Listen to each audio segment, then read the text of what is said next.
Okay, so moving on into part two, we're going to look at building the first part of the breakdown and building some tension up to the point where the breakdown kicks in. And the breakdown's really going to introduce the instruments, so we're looking to sort of get the first instruments in there and really bridge the gap between a break and the drums coming back in 16 or 32 bars later. What I've done, first of all, I've prepared some stuff. I'm not going to do it all in real time. It's going to take too long. So I've initiated a sweep up on the drums.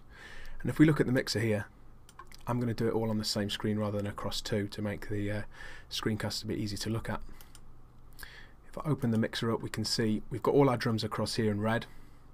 I think we've got a percussion subgroup here, and the whole thing's going into a drum master. So if we have a quick listen to what that's playing, the peak here,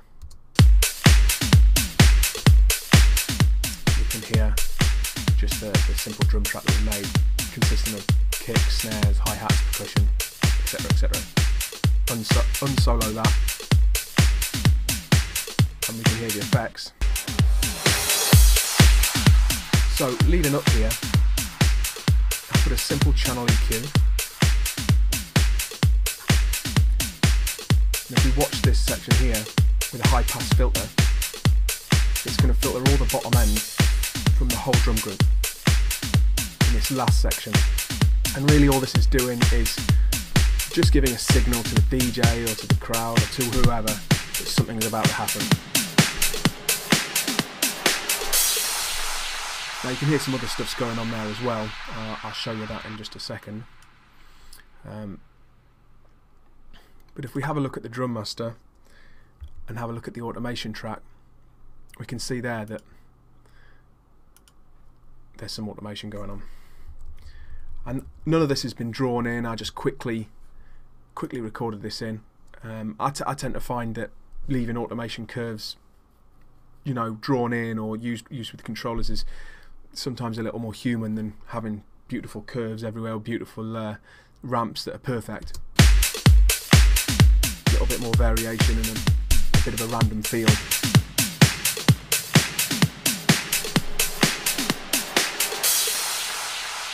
Okay, and you can see some other automation behind that. And what that is we can see here we've got a send going to bus 7.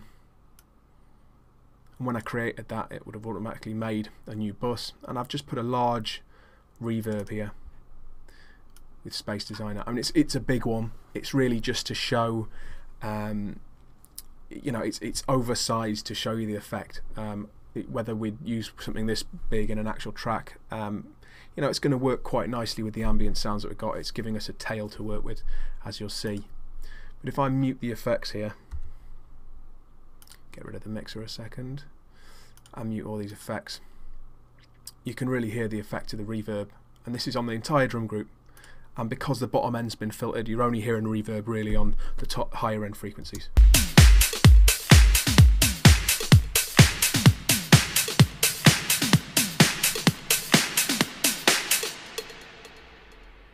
And even with no crashes or effects, we're still getting, you know, a tail, and we're still getting something that's really tying those two sections together. It's quite a useful technique using reverb in this way. And you know, if you want, you can sidechain the reverb so that it's pumping with the kick.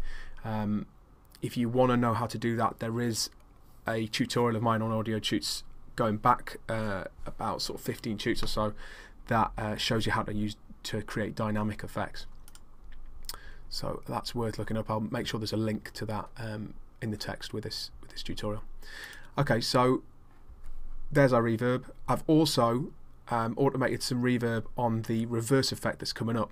I muted it just now, but this is really just to gel it with everything else that's going on. So let's bring everything back in. Whether we're going to actually have those crashes there, I'm not sure at this point, but listen to the whole thing. You can see that there's reverb being automated here as well, and here.